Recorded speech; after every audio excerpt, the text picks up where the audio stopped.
All right, well, it's about that time, so let's get started. Welcome, everyone. My name is Kristine Kubes. I'm the founder of Kubes Law Office, serving design and construction professionals in Minneapolis, Minnesota. And I'm honored to serve as the immediate past chair of the ABA Forum on Construction Law. On behalf of the forum, I welcome you to our monthly Diversity and Inclusion Brunch series. This month, we are featuring our very honored guest, Angela Onwuachi-Willig, who is the Dean and Professor of Law at Boston University School of Law. Dean Onwuachi-Willig will share her ideas on building an anti-racist legal profession. The ABA Forum on Construction Law is the largest organization of construction lawyers in the world and serves as a thought leader and resource to the construction industry. Diversity and inclusion is a priority of the forum as we consistently take action to enhance participation, inclusion, and leadership opportunities for attorneys of diverse backgrounds in forum programs, publications, and other initiatives. The forum offers several scholarships, fellowships, and leadership development programs to enhance diversity amongst construction lawyers. If you are not yet a forum member or affiliate, I invite you to join our organization and participate more fully in our ongoing programs to support the construction industry. Visit www.americanbar.org and then look for the page for construction law. On a broader scale, the forum is committed to raising awareness and understanding of the vital role that diversity plays in the construction industry. For many years, the forum has featured a broad spectrum of prominent keynote diversity speakers at each of our national meetings, ranging from civil rights lawyer Fred Gray to the Right Honorable Beverly McLaughlin, the first woman to serve as Chief Justice of the Supreme Court of Canada, and Vicki O'Leary, an ironworker and the 2019 ENR Award of Excellence winner for her efforts to combat harassment on construction project sites. Recently, the forum held a first ever national program completely dedicated to inclusion, diversity, and professionalism within construction design and law. At the core of the forum are principles of respect, professionalism, inclusion, and collegiality. In addition to race, gender, and ethnicity and other categories traditionally associated with diversity and inclusion, we also value the diversity of ideas, the diversity of perspectives and opinions. Accordingly, through the Diversity and Inclusion Brunch series, we feature a 1-hour conversation with keynote speakers to provide insights into diversity and inclusion in the construction industry as well as our legal profession. These brunches are held every month at 1 o'clock Eastern Time on the third Thursday.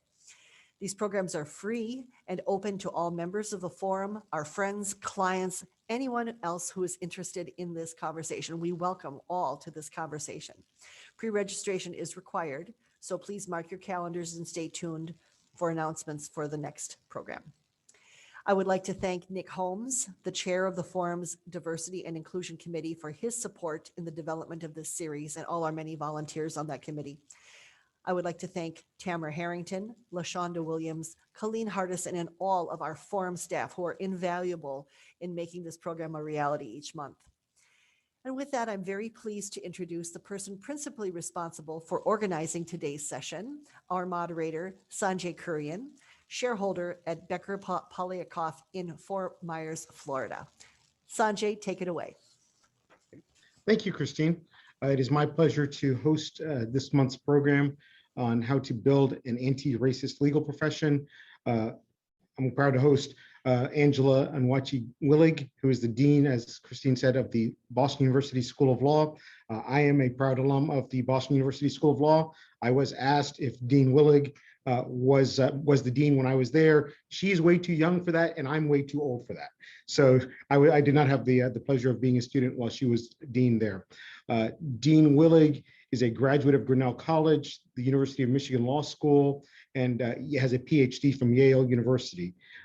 She is also previously served as Chancellor of Professor of Law at the UC Berkeley, and authored a book, Our Hearts, Rhinelander v. Rhinelander, and the Law of Multiracial Family.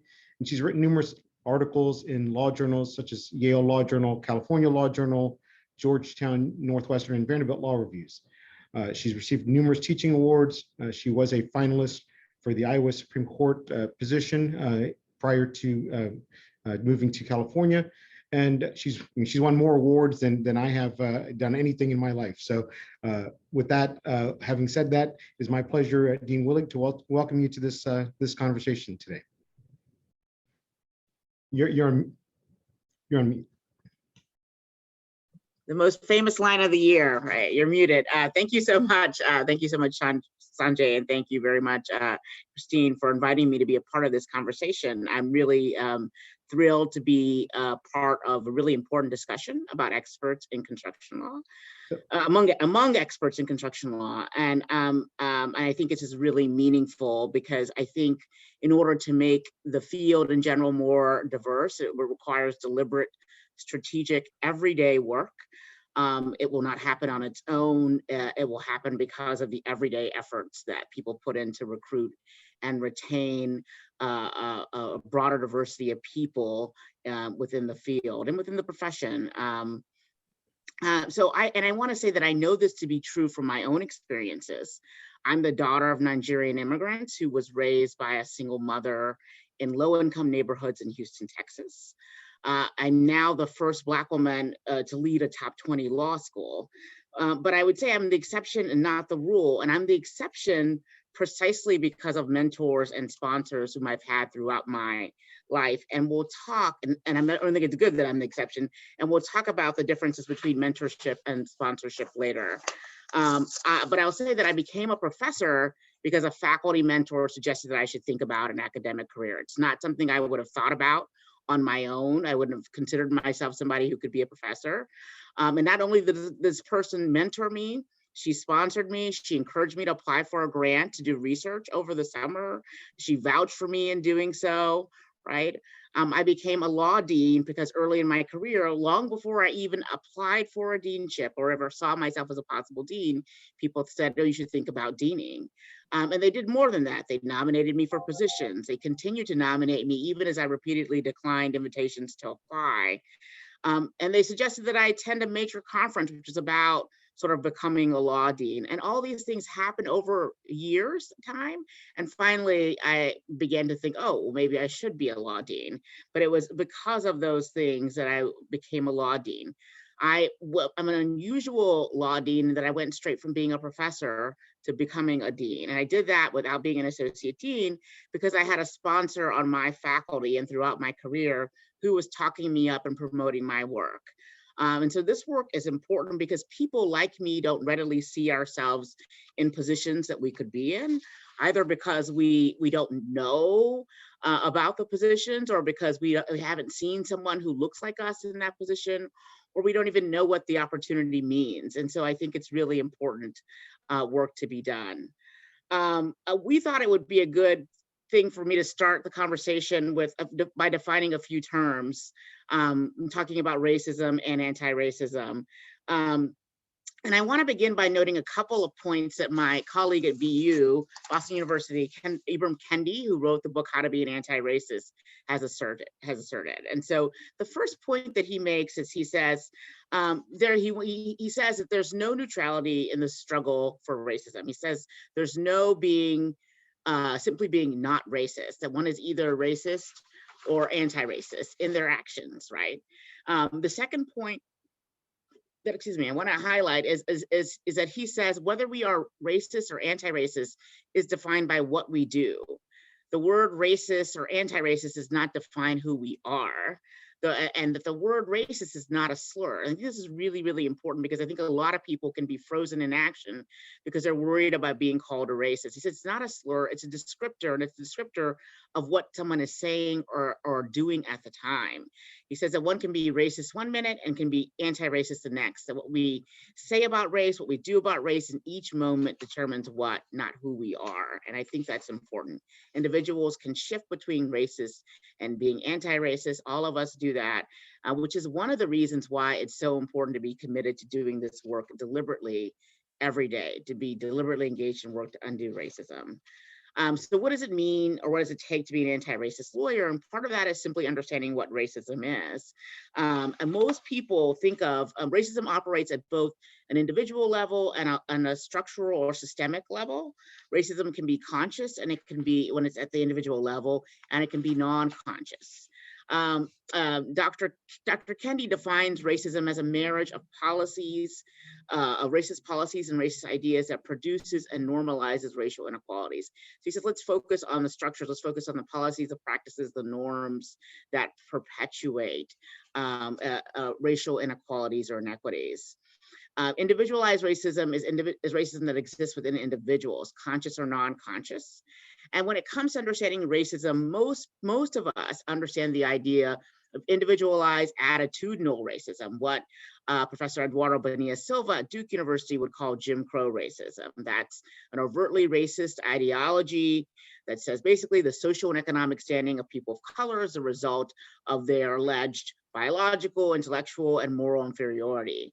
And there are still some Jim Crow racists, but most people in our post-civil rights world are not Jim Crow racist. And individual racism tends to be more subtle. It's less likely to come through an outright form of racism. It's more likely to be what he calls colorblind racism, or what my former colleague at Berkeley, Ian Haney-Lopez, calls common sense racism. And here we're talking about a way of thinking about racism where we think individuals are rationalizing racial disparities, racial inequities as being the result of pure market dynamics, naturally occurring phenomena, and basically the cultural limitations of particular racial groups. These more subtle forms of individualized racism use stereotypes, racial stereotypes, myths, and inequalities, and they say that those are natural. That they rationalize these inequalities as being just what they are, as being widely known, and not needing any further explanation. So I'll give you a couple of examples. One example is some people would say, oh, there's a high poverty rate among African Americans or Latinx people or Native Americans because they don't have the right work ethic. Right, and that it has right work ethic that they need to overcome poverty. That would be one form of it. Or someone who says, well, we're not really segregated residentially. We're segregated residentially because people want to live closer to people who look like them, not because if they don't like people of a particular race.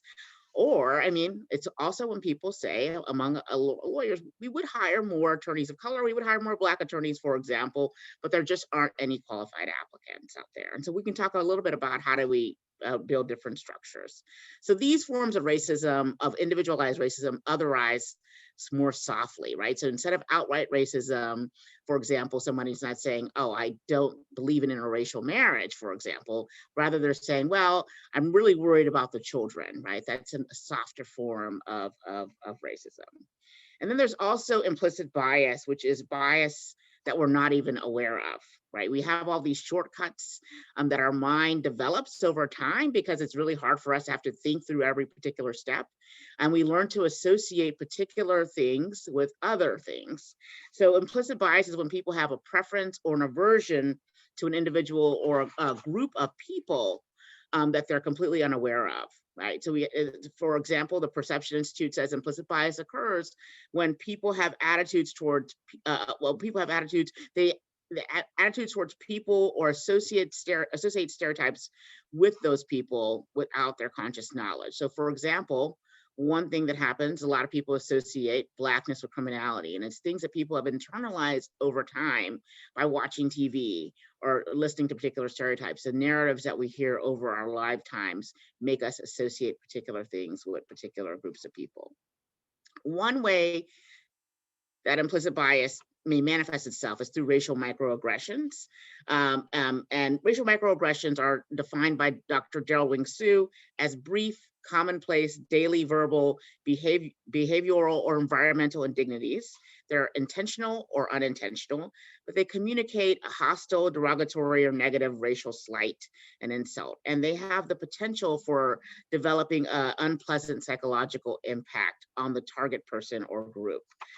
They're very pervasive, they're automatic, they're automatic, they're automatic, they're kind of occur daily in our lives, and they're dismissed because they're viewed as being innocuous. But a lot of people describe racial microaggressions or any kind of microaggressions as sort of death by 1,000 cuts. So I'll give you an example of a couple of microaggressions. A microaggression would be, for example, when an employer responds, if they are qualified, when the company is asked, will you be hiring more people of color? If they are qualified, which implies that people of color are not qualified because employers who's generally trying to hire people who aren't qualified. Other examples of microaggressions would be something like complimenting somebody who's Asian American, who was born in the United States, or who grew up primarily in the United States for speaking good English, or repeatedly asking somebody, well, where are you from? When they say, Florida, or they say California or Georgia, because you're waiting to hear them say a country, right? Even though they are American. And so these comments tend to convey that, for example, Asian Americans are perpetual foreigners in their own home country. Or when people say, don't be so sensitive or don't be so petty, which tends to nullify the experience of the person, the racial experience of the person, or diminishes the importance and harm of what that person has experienced.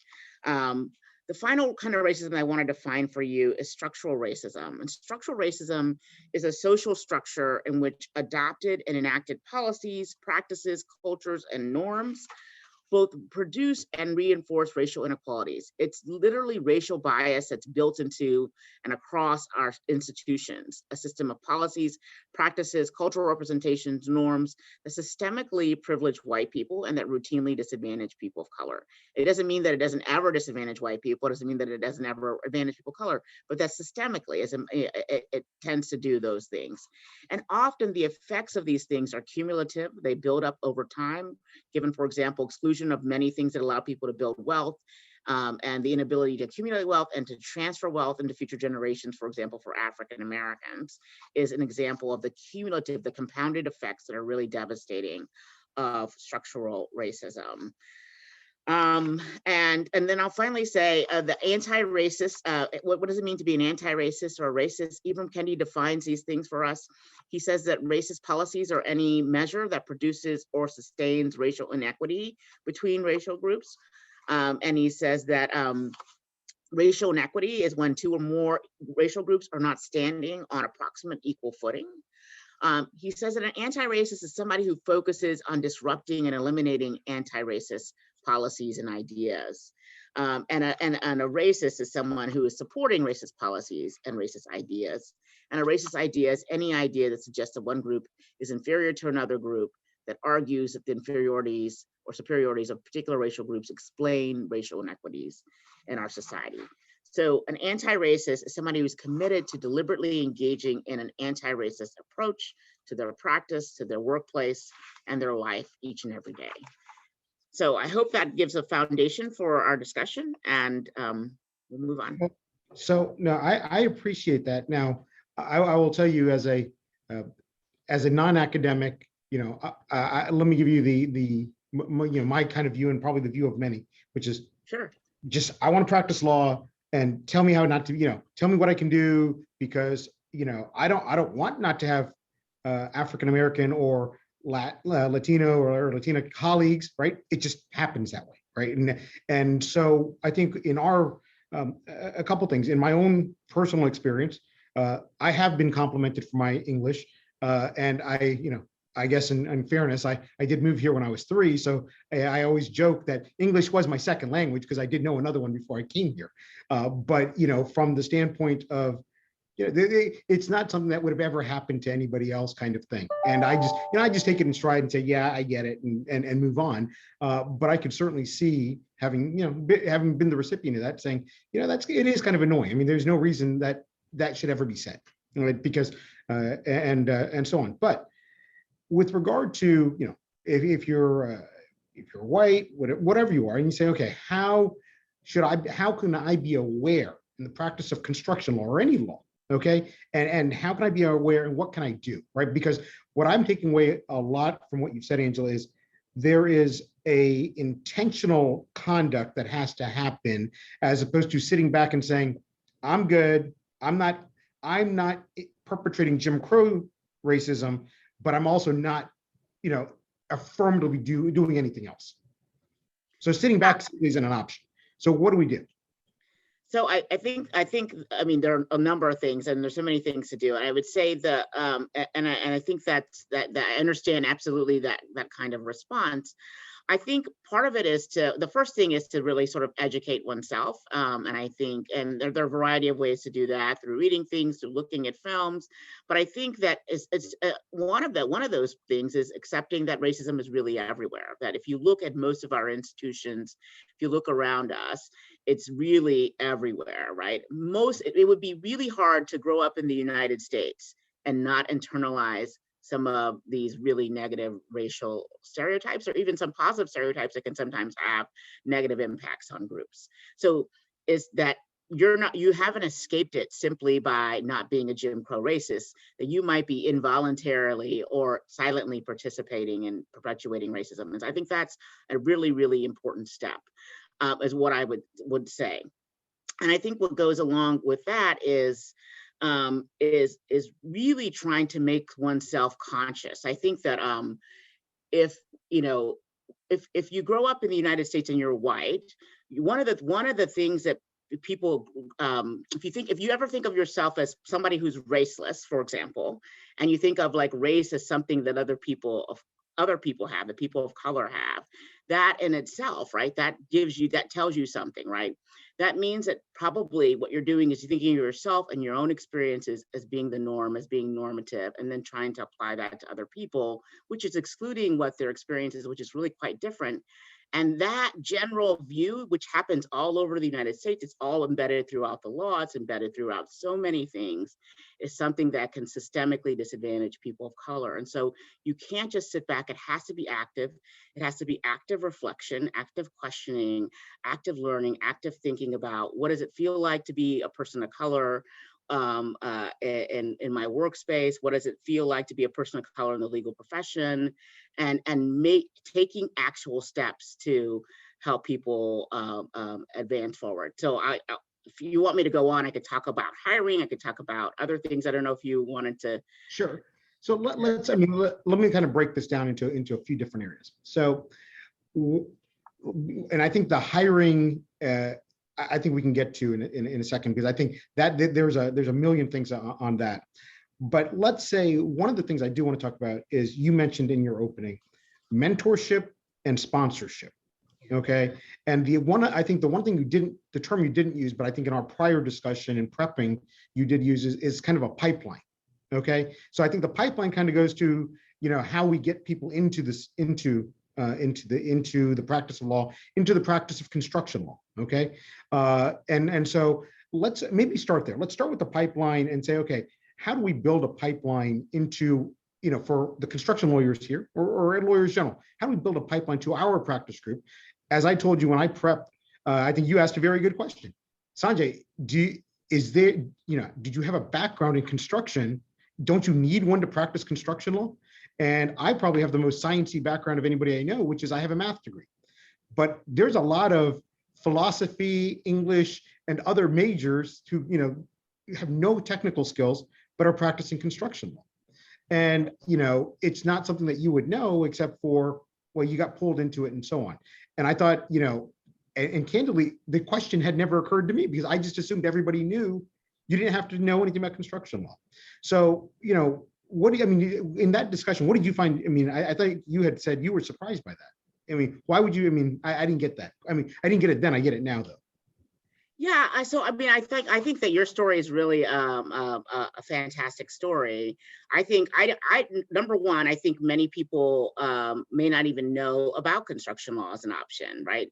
So I think number one, many people are coming to law school with no connection to lawyers or not knowing any lawyers. I'm sure there are people in this program who've had that experience. And so how do you, first of all, learn about construction law? It's not a course at many schools. How do you even become introduced to it? And so, I would think that, I would have thought, not knowing anything about construction law, and I think other people who don't know about it, and I even thought that as a dean. So I've been a lawyer for a long, long time. So imagine someone who's just first coming into law school having, I had that perception. Somebody who's first coming into law school might think, I need to have a background in construction in order to do construction law. How would I advance it? So I think part of it is number one, how do you first make sure that many more people know about that construction law is an option and that they don't need to have a background in construction in order to do this work? And there are a variety of things that one could do.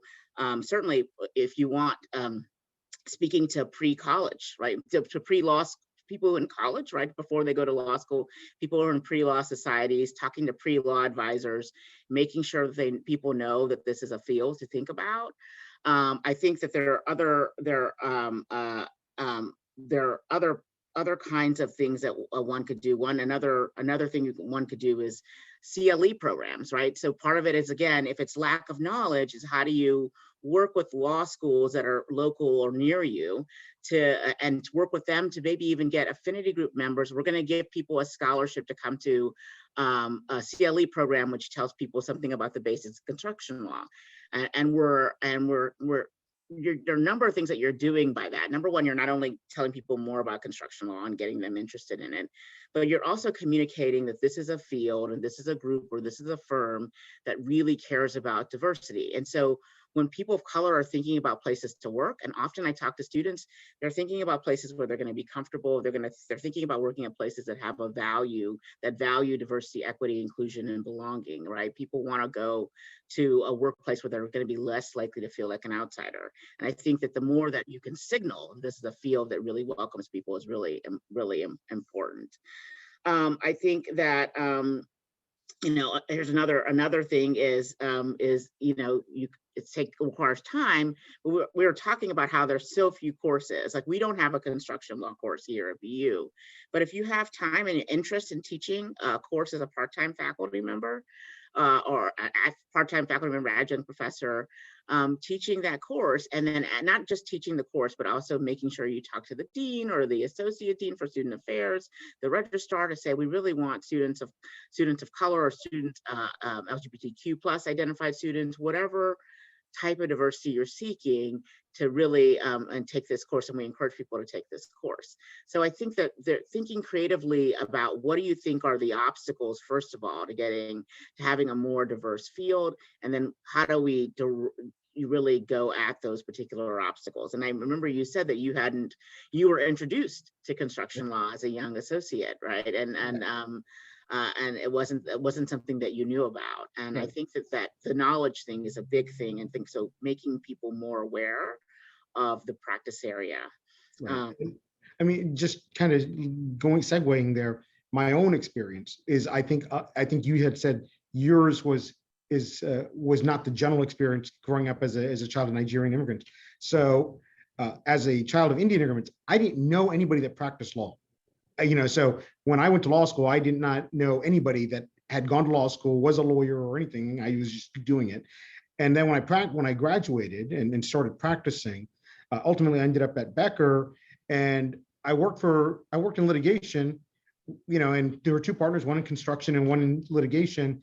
And I started doing both, thinking, well, I'm going to end up in business litigation. And it turned out that my partner that was working construction pretty much co-opted me and said, nope, you've got, I want you on my team, and this is what you're going to do.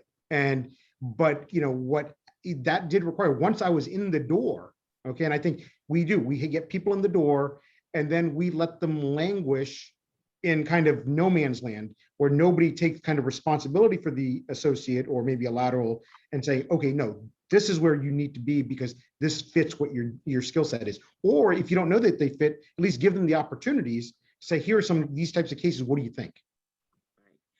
Absolutely. And I think that, one of the things that you highlight is the sort of the difference between a mentor and a sponsor, right? And one of the things is, mentors are guides. Mentors can be anybody. Mentors can be somebody who's your peer. They could be somebody who's more senior. They could be somebody who's junior. And you can have mentors on a lot of different areas that are giving you advice, that are helping to direct you or telling you that you can do something. And mentors are really important because they help you to advance really quite slowly. A sponsor is somebody kind of like the partner who took you under his wing, somebody who is a senior level person with power and influence, who's I believe in this person, I believe in their talent, And I'm not only giving them opportunities, but I'm talking them up to other people, right? And making sure that they're getting they're getting opportunities, right? Because everyone at this level, I mean, to enter the door, you may be able to enter into the door without a sponsor, but to really, really advance, everybody needs somebody who's an advocate and a sponsor, somebody who's pumping them up when they're not in the room, who's, making sure that everybody knows how wonderful they are so that they're getting opportunities that they might not have otherwise gotten. I think there is a kind of a myth that, there's a strict merit system. And so if you do good work, then you're going to get promoted. And that's not true in ours. That's just not true in our field. If you do good work, yes, but you also need advocates, and you also need people who are sponsoring you in order to really advance into the highest levels, and become a shareholder, become a partner, Right. So I think it's important, because I think there's a lot of discussion about mentoring and mentorship, but until I really started talking to you and prepping for this, I think I understood the concept. I didn't understand the word sponsorship. Okay. And I think it's important to spend a few minutes on this, because as I understand it, the sponsorship concept of talking somebody up, and really supporting them, right? Is that happens not only in the firm, but in our various borrower organizations and so on. And so, for example, here at the ABA in the construction forum, if there is somebody that is really awesome doing what what I have learned is sometimes people assume, and the people in positions of power or control that know this person may say, oh, everybody knows they're awesome. And that may not be the case, right? So it's not really just a firm specific issue, is that as a bar organization, or particularly the forum, is that it extends broader than that, correct? Absolutely, right. I would say a sponsor or somebody's also expanding their, is giving that person that they're sponsoring access to their networks, right? And widening their networks and widening their opportunities, not just within the firm internally. Obviously, internally is very important, but externally, and externally is very important, obviously, in our profession as well. So I agree. One of the assumptions that people have, and I've heard this from people, is that they assume if they see all the talents and all the wonderful things about somebody, that other people recognize them. And sometimes other people aren't recognizing them, and they need that for it to be highlighted, for them to really take notice and pay attention. And it's even more important when you're talking about people of color, because people tend to confirm the narratives that they've already constructed. Remember, I talked about implicit bias. You tend to associate particular things with particular people, and so you tend to more pay attention to things that confirm either particular narratives or you already have in your head, rather than that tend to sort of chip away at them. And so it might be that people are just less likely to notice it when somebody's really standing out and they're a person of color. And so simply saying, oh yeah, that person's really great, or they wrote a really great brief, or excellent brief, or they made a fantastic argument, right? And doing all those things, it might make people, pay attention to that more. Like, I remember that. They did do really great work for me. And it's even more important to do that, I would say, when we're talking about attorneys of color. Right. So, kind of thinking through my own career, I've seen other people's careers, as far as lawyers of color, that, once again, I've always been fortunate. I've had people in my corner. I know that they were always supporting me. The other thing that I did, it wasn't just talking up, I got opportunities to work for others, right? So, sometimes in law firms, and there are silos where, I'm the partner in charge, and nobody gives an assignment to anybody on my team unless I know about it. And I agree that they should get the assignment. And I get that, and there's a level of control and stuff. But, sometimes you do have to broaden the exposure of, because if you're in a larger law firm, you're not going to make partner unless you're exposed or others are exposed to you, right? Simply being the best construction lawyer in a firm of 200 other lawyers may not be enough, because the other 200 may say, I don't know anything about the guy or the lady. So it's I think it goes beyond just, hey, you sponsorship, but expose, get them out there, and give them those opportunities. One of the things you asked me, which I thought was interesting in prepping for this, was talking about originations and credits and things that, in the business generation realm, that whether those opportunities are always given to lawyers of color or diversity lawyers. And the reality is, once again, I've been fortunate. I've never thought I've been treated unfairly. But then I thought about it, and I said, there were a couple times where I never spoke up, where I thought, you know what, I should have gotten that credit, or I should have gotten that origination. And, just from a culturally awareness thing, I just didn't want to rock the boat and make it an issue, because I said, well, so be it. But that, I think, is another area where, and reality was, I was shy. Had I gone to my partners on it as a young lawyer, they would have fixed the problem. I know that they would have, because I've seen what's happened, in other scenarios. But I was reluctant to rock the boat with a peer who, took the credit for something that, she shouldn't have. And so that is, I think that's two things. One is on the partnership side or the management side, to encourage young lawyers to say, hey, we're affirmatively telling you, if you have both done the work, or you're in a pitch or something, you got to speak up for yourself. But you have to make them feel like, hey, they're not going to be what is that? When the whack-a-mole, when the mole pops up, you're going to get whacked down. That, hey, just because you pipe up, we're not going to whack you down. We take that seriously, and I think that has to come from management and from those in charge. But it has to be an affirmative thing, not just, hey, yeah, oh, you knew. No, you got to tell us. I absolutely agree. Absolutely agree. There was, I wish I could remember the person who said it, but there's some a consultant who said once that, mentor somebody who wants to give you, both mentors and sponsors want to give you opportunities, but sponsors are people who can give you opportunities, not just give you directly opportunities, but they can open up the door so that other people can give you opportunities, kind of what you said. And that's one of the difference between them. And I wanted to echo your point about, creating an environment in which someone feels like they can say something and not be, not be punished for it, or, not lose anything in terms of credibility or standing in the firm for saying something.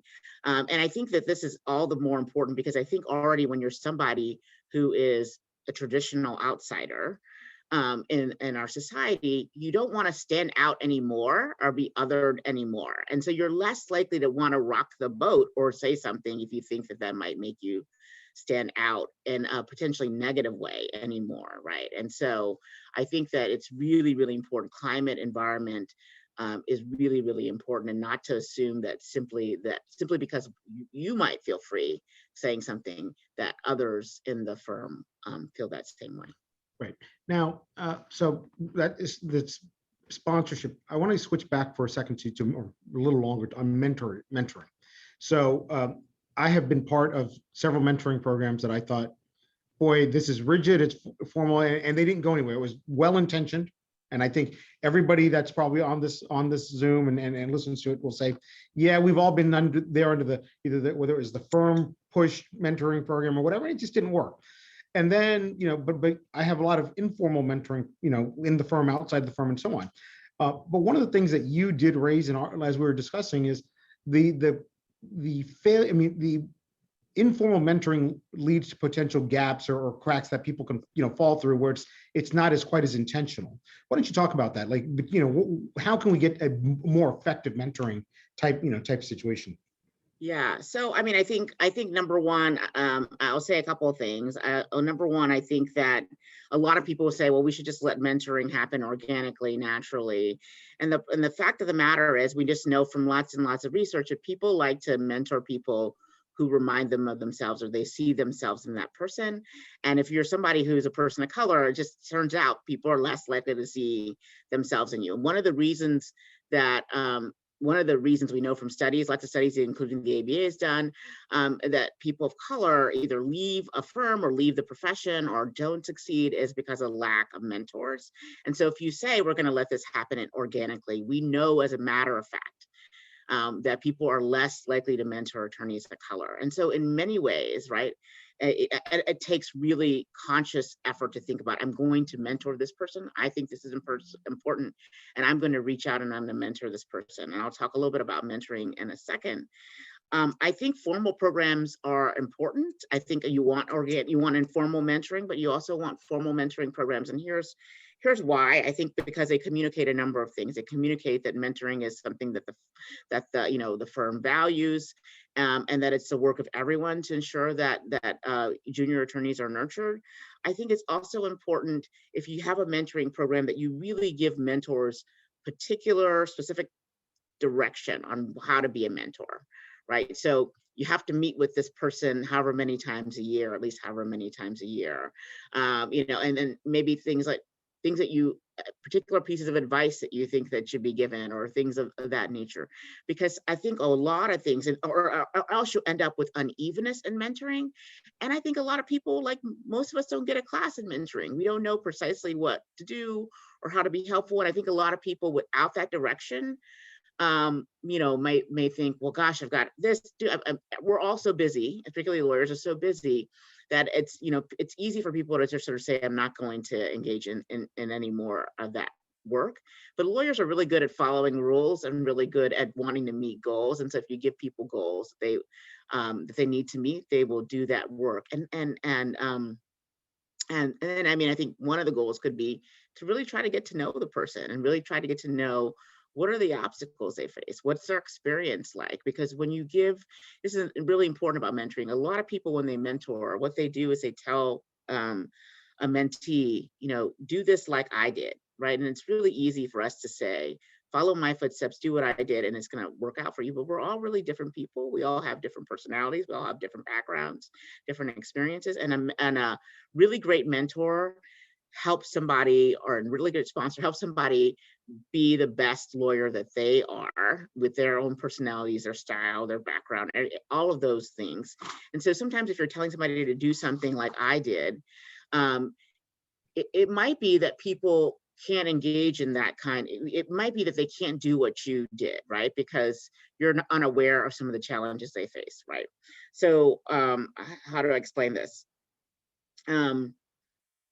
There's some things that I don't do. If I'm teaching, or I'm speaking, or I'm working with somebody, if I'm directing someone, or that I know a white male could do, right? And I don't do it because I know it's going to elicit a particular kind of response, or it's going to be read in a different way.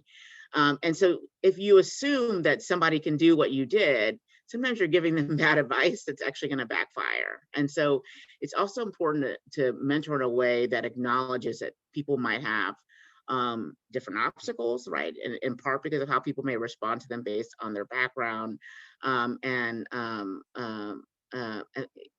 So I would just say that being really aware of the various different things that people are grappling with in the legal profession, and the various ways in which different people might be kind of working their identities, and like engaging in behaviors to actually resist the imposition of particular stereotypes upon them, is really important to being an effective mentor to attorneys of color.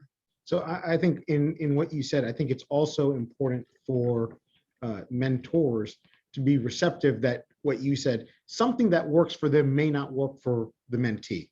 And once again, my own personal experience, I had a partner who, he was combative every day of his life, and it worked for him. Even in, we'd go to meetings in front of 100 people, ask questions. He would be combative with anybody and everybody. And at some point, we had a meeting, I answered some questions, and he said, well, I think you could have done it this way. And my response was, right, when you're a 65-year-old white guy, you can say that. When you're a 35-year-old brown guy, people think you're acting a different way. My own two ways about it. And he did, I don't think he'd ever thought about it. And then he came back and said, no, I think you're right. I think that was, the appropriate way to do that.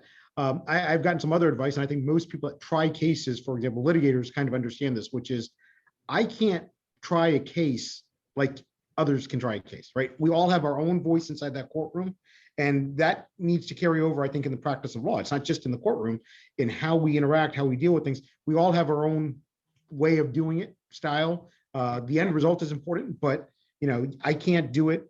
I can't do it the way you would do it. You can't do it the way I would do it. It's just, we have to approach it. And I think mentors, like you said, it's not intended to be authoritarian.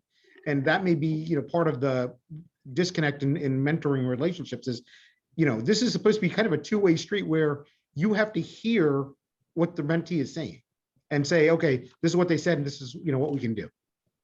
Or this is how I want to. Absolutely. So we talked about a lot about this, about mentoring, and I want to go back to the pipeline. I'm looking at my notes here, and and you mentioned about law schools, and things that we as practitioners can do. And we talked about once somebody comes in the door as a practice group, getting people into this practice group as opposed to maybe others. One of the things that some firms do is they hire laterals. They do not hire from law schools. They don't hire young lawyers, unless you've got 10 years of construction law experience, you will never set foot in this firm, kind of thing. Yeah. And in our discussion, we talked about how that's limiting the pool. And in some ways, I think you had to have been on law review. And I'm like, well, yeah, I'm looking at a resume of a guy that's been out for 10 years. I don't care whether he's on law review or not at this point. I want to know other things. But we use things in our application process as hiring partners that are proxies for other things. All right. And that's what I understood in our discussion. Explain that. Yeah, no, so I think that so there are a couple of things I would say there. Number one, I think that we talked about how a lot of hiring is, lateral hiring, and I was saying if the idea is that you want to actually improve or increase the diversity in the field overall in your firm, and you know that the field in general is not very diverse, right, for a number of reasons, lack of awareness, lack of a deliberately developed pipeline, although I know that Kristine mentioned a number of things that the section's been working on. And so then you're only picking from a pool that's already not very diverse. And so I think there has to be much more a willingness to engage in much more entry-level hiring, and to train people if you really actually want to diversify the field, because we know what the pool of potential lateral hires looks like, because the pool is not very diverse. If you want to increase the diversity, you have to actually go to the most diverse possible pool, and that's back at the actual initial pipeline of people who are graduating from law school and beginning to practice. It is a structural problem. If you don't move away from lateral hiring, you'll just simply replicate yourselves. And then I think the other thing is when you do ads, even for laterals or for entry levels, one of the things that we know from research is we know that women and people of color are unlikely to apply for a job unless they can check off all the things, not just like required qualifications, but also preferred qualifications, right? And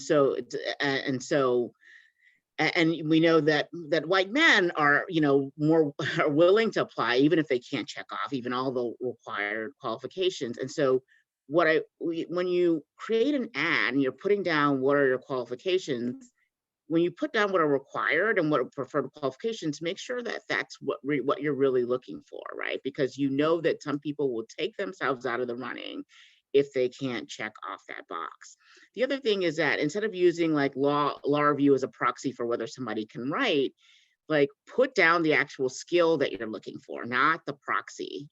Right, if what I'm looking for is somebody who's a strong writer, let me put down good writer, right? Or let me whatever is the actual skill I want, put that down as opposed to 3 years of this, or or 3 years or 5 years, because even with the number of years that you put down, some people will not apply, even though they would be great candidates, because they can't check off that box. And so thinking very, very deliberately about the qualifications that you put in there is really important. And also thinking deliberately about the language. Everybody puts in sort of the rote language about we welcome applications from everyone. Thinking carefully about the language that you put into and communicating that you're really interested in having a more diverse workforce. I mean, people will notice something that stands out and that tends to express a real commitment and a real desire versus a sort of general, routine language that goes into those ads. So, and I think that actually carries over. I happen to serve on our local Judicial Nomination Commission, and I have over the last couple of years been amazed at some of the applications where some people literally they have met the bare minimum, which as I explained to my wife coming up yesterday, the bare minimum to be qualified for judge is 5 years, 5 years since you passed the bar and you live in the jurisdiction that you want to be a judge for. And it's not a whole lot. So, you know, and I've seen a lot of applications where it's like 5 years in a month and an opening came up and the person is applying. And I know other lawyers who I think would be very qualified that they won't put it in because they say, well, you know, I don't feel like I would be qualified, or I don't, you know, think so. Or I saw, you know, these other people applying. I'm like, I don't think I'm on their level, where they're a lot more subjective as opposed to, you know, just saying, yeah, I meet the bare minimum. I'm going to throw in and see what happens. And I don't know if people are, you know, I think back on myself, I would never, I'm with you. I would never have put in for a lot of things just because I would have said, oh, well, they want that and I don't have that. Or, you know, I got 9 out of 10, but I don't have the 10, so I'm not even going to bother. And so we're getting short on time, but I do want to touch base or talk about a couple things, which is we had talked briefly about pipeline programs, and you have had an opportunity in a couple different things that you've done. I think the Ludi Lytle Black Women Law Faculty Workshop, the Mosaic program that BU is doing, and I think the other one is In Re Law, where I wanted you to talk about things that you've worked with that are in practice now and what the results have been. Yeah, so the Ludi Lytle, so we're now in that I started that in 2007. So now we're in our 14th year, our 15th year. I think it'll be this summer, I guess, our 15th summer. I started that out actually as something, there was a study that had recently come out about sort of, you know, tenure promotion gaps. And it said basically that the gap was closing between women and men overall, but it was continuing to widen among people of color. And so I thought, wow, women of color might be in a more precarious position, and was able to get funding to have a workshop that was designed to sort of focus around what are the issues, scholarship and teaching issues, and invited women to come in and provide mentoring. And we have, it's now got a core group of women who work every year to plan. We went from the first year we were 25, and now we have routinely 100 or more than 100 people who attend. And we've expanded it now so that it includes things on becoming a dean, becoming an associate dean, writing, you know, so it's more than just about tenure now, but we've got dozens, you know, just dozens of people who've entered the profession. We have an aspiring professor program. Dozens of people who've entered into law teaching as a result. We've had a lot of people who've become associate deans, and as you might have read, there was just an article in law.com about it. There are now 28 Black women 28 Black women law deans, which is the most ever. And I think just not too long ago, there were maybe 3 or something along those lines. Maybe a few years ago, maybe 5 years ago, there were only. So it's deliberate work, right? And we have, even when people decide they're applying for deanship, we have a process we put them through to make them more prepared for their interview process and everything. And it's worked out. So that's been a really, really successful program. And then just in terms of production, scholarly production, just thousands of articles, a lot of different books. It's really been very successful. And I think and people keep coming back, and people are really committed to the workshop, and precisely because of the impact and the success that we've had.